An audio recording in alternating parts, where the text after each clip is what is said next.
جوړې بدې شاړې کړم ښایسته بادې سوچند کړم هر لویشته خاوره بدې بیا ټکله خوند کړم.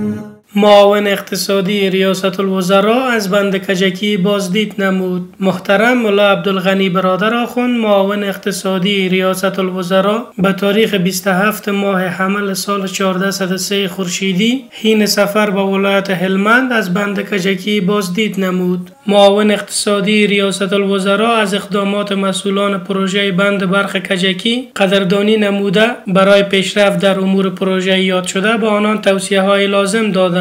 معاون اقتصادی ریاست الوزراء پروژه بند کجکی را ملی و حیاتی خواند و از زحمات مسئولان برای ابتکارات در این زمینه قدردانی نمود. محترم ملا صاحب فرمودند که به دلیل خشکسالی و کمبود آب در بندها سطح تولید برق نیز کاهش یافته بود، اما امسال به دلیل بارندگی پیهن در کشور سطح آب افزایش یافته و بیشتر از بندها مانند بند برق کجکی پر از آب شده است. با این کار سکتور زراعت در سال روان رشد و سطح تولید برق در کشور نیز افزایش خواهد یافت. قابل ذکر است که بند برق کجکی یکی از بزرگترین بندهای کشور است که در ولسوالی کجکی ولایت هلمند موقعیت دارد و برای مهار نمودن سیلاب‌های موسمی، آبیاری زمین‌های زراعتی و تولید برق بالای دریای هلمند ساخته شده است. هر لویشته خاوره بدې بیا ټکله خوند کړم.